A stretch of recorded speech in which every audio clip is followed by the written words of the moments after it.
Hi everybody, and welcome back to my channel. Today I'm going to be showing you how to make a pad, the kind that you put in your underwear.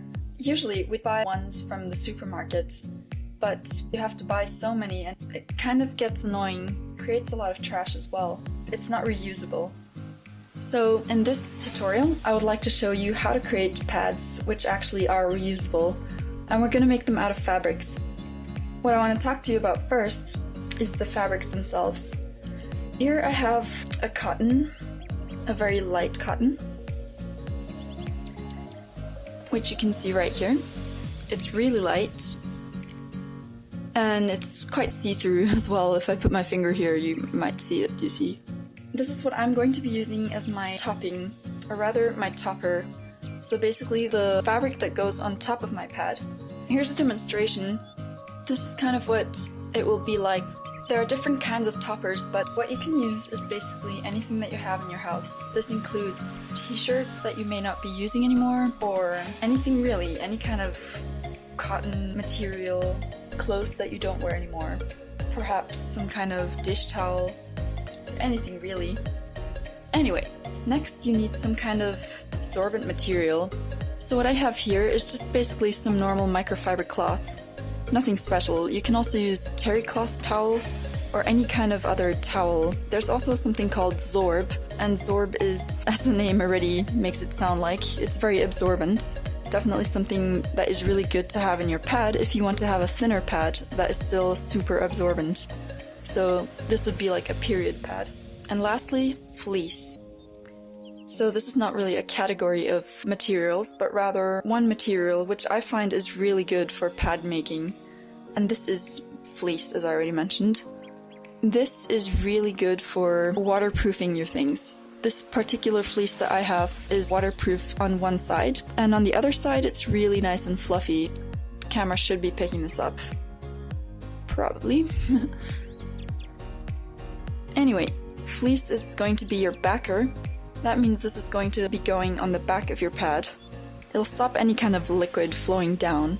And I have tried this out, even if you use just a little bit with one layer of microfiber cloth and one layer of topper, so cotton or so. It's so absorbent. Alright, let's start. First we will be cutting things. Alright, so I have my pattern here. This is a pattern that I actually made myself. I made it out of a pad that I already had, and then I kind of adjusted the size and drew over it, and I also added some wings. Keep a watch out on my future videos if you want to know how to do that. Alright, let's start drawing out the pattern onto the fabric.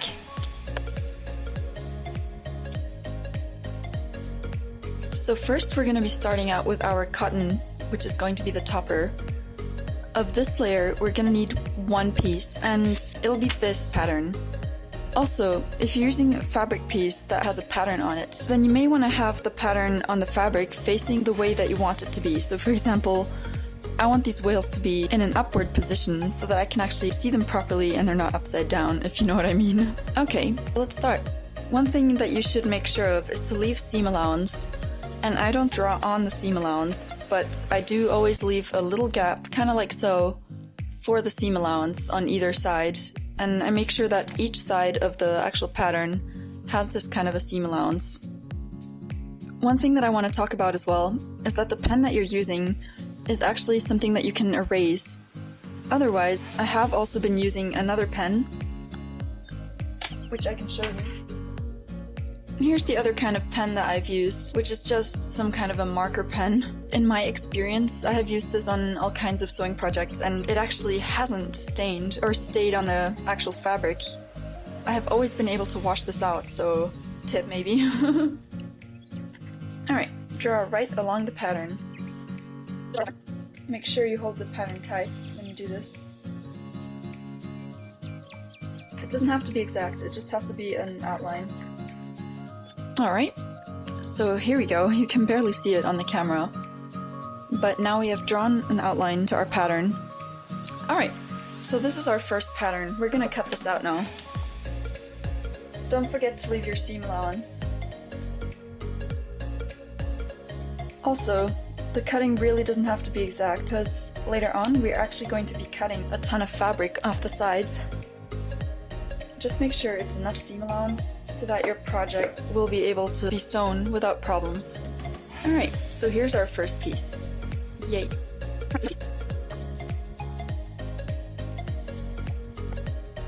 Alright, so next of all, let's do our microfiber cloth. Out of these, we need just one. Also, this one does not need any seam allowance whatsoever. So for this, just find the area on the microfiber cloth where there's actually enough space to put your pattern on, just like I have here. And it's barely enough, as you can see, on either side. And then just draw an outline.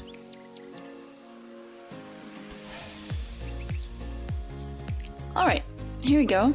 Now I've drawn an outline for this. Let's go ahead and cut it out.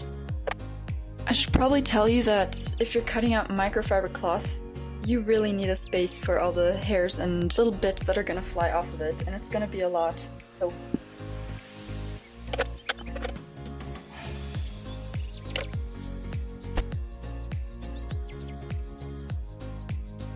So here's our piece. So here it is. I'll be quickly cleaning this off before we move on to the next step. Perfect. So let's go on to the last but not least of our materials that we need. Alright, and that would be our fleece. Here I should mention something in particular, which actually goes for all kinds of fabrics, and whenever you're drawing a pattern onto something. And that's basically, do not draw on the good side. Leave the side that has all the fuzziness intact, and only draw onto the side that is kind of bland. Out of the fleece, we're going to need two pieces. One of them is going to be another one of these, and the other one is going to be one of these. So let's find a place on the fleece that we can draw our pattern onto.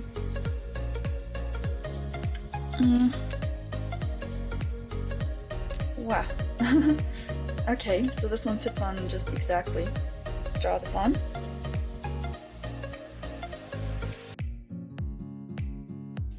Alright.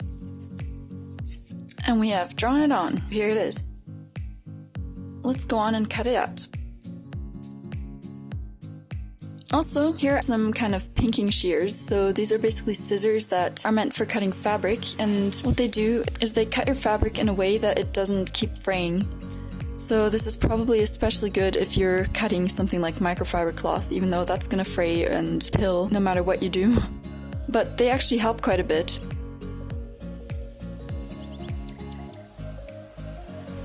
And here you have it. The next thing that we're going to cut out is our last thing, which is the bottom of the pad. And for the bottom, we're going to be needing this pattern again. So once again, try to find a place which is big enough for not just the pattern itself, but also some seam allowance. And this does not have to be exact, just make sure you leave enough. Draw right on the outline of the pattern.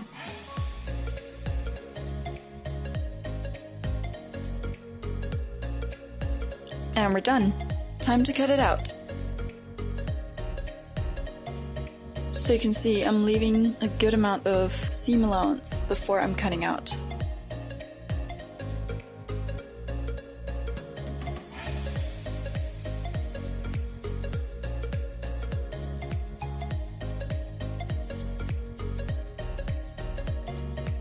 And here we have it. Movie magic. Let's go on ahead and look at all the patterns we have. So these are the patterns that you're now supposed to have. I'm going to show you how to arrange it now. Right now, we don't need the bottom piece at all, so let's put that away real quick. What we do need, however, is the topper, the fleece middle piece, and our microfiber cloth middle piece too.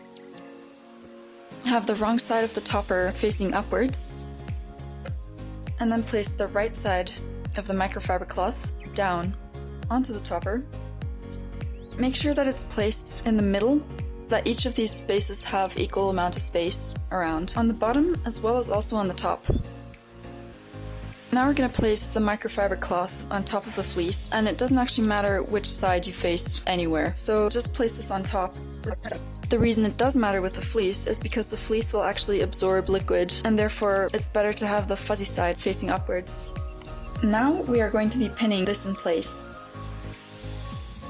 Make sure you pin the top and the bottom into place first, so that you actually don't have it moving around while you're pinning the rest.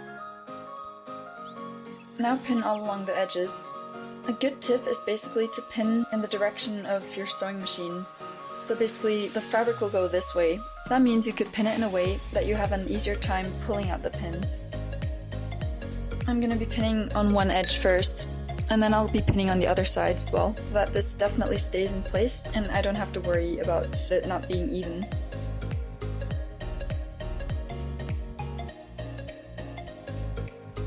Alright, I've pinned around. Now I'm gonna put a few pins in the middle.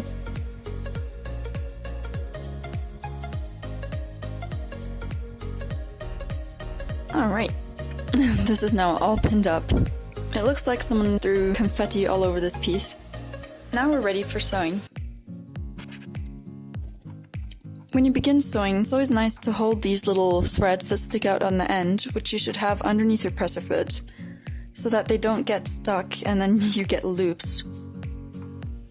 With this, just try to sew it as close to the edge as you possibly can on this part, so both of the middle pieces.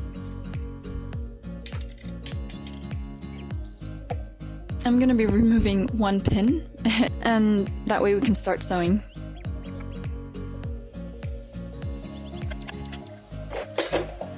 Backstitching. If you ever see your fabric losing the place underneath the needle, you can always lift up your presser foot and fix it. When you lift up your presser foot, it's always better to have the needle stuck inside so that you don't make an uneven line when your piece is finished.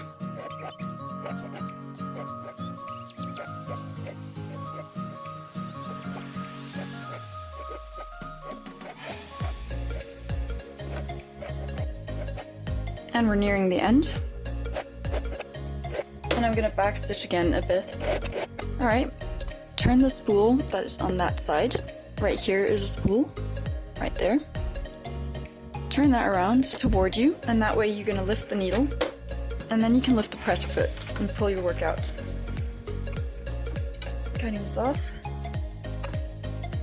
And of course, don't forget to actually cut your threads. And here we have it. If you have better sewing skills, it'll look a bit better than that. I've only had my sewing machine for a while, sadly. Nice. Now that we have this piece all attached, let's go ahead and attach our backer. So to attach our backer, we want to have right sides together. That means we're gonna have the right side of the topper facing upward, and then we're gonna lay the right side of the backer, fuzzy fleece side if you're using fleece, onto the right side, like so. As long as the fabric is backed everywhere, so that means that there's fabric behind every piece. It doesn't really matter.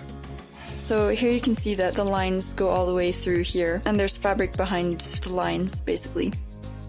We're gonna sew along these blue lines right here. Let's pin everything into place before we do that. As usual, try to pin the bottom and the top first so that everything stays in place.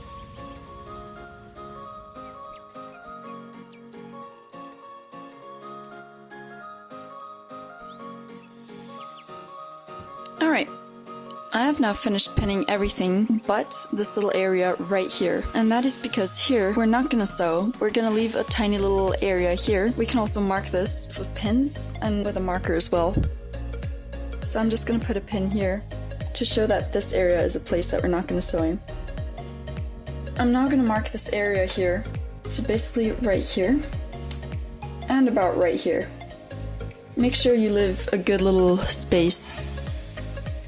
I've left around this much of space. So it's a good maybe almost 3 fingers. Everything pinned into place. Let's start sewing. It's always good to start sewing after this little hole so that you don't have to stop sewing in the middle, and then you can just go all the way around. Pull your threads back, like so. And remove any pins which are in the way, obviously.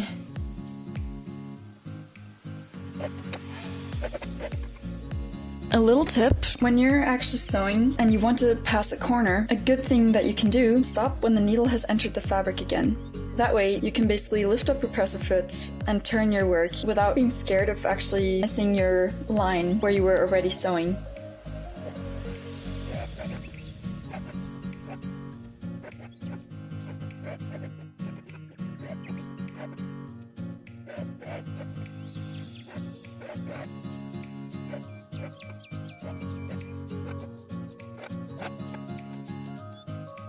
Alright, so I've had a little mishap because my bottom thread went missing, so let me fix that real quick.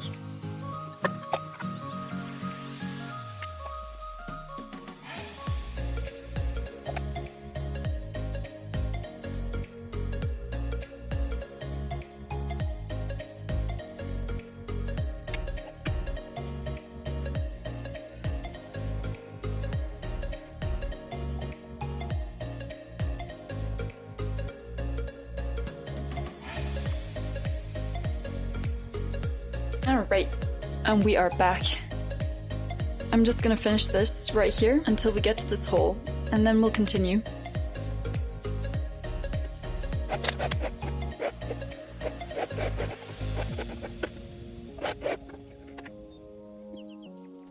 Alright, so now we've arrived at the hole. Try to stay between those little lines that you've made. I think I went a little bit over there, damn. It should still be fine as I left a little bit more space on the other side.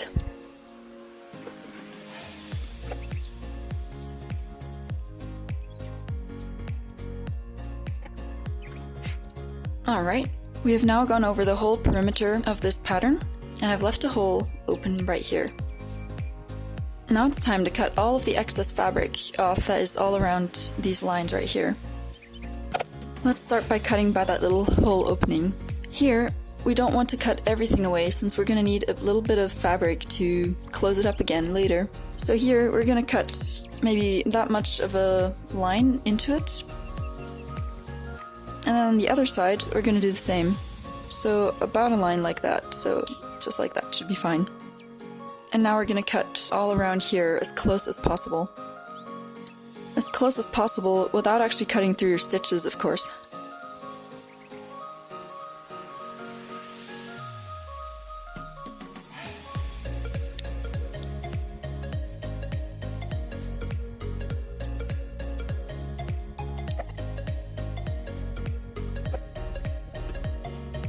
Alright, we've now cut all through the perimeter, going really close to each of the stitches, and we've left this little thing open right here. So here is where we're going to be turning it around through.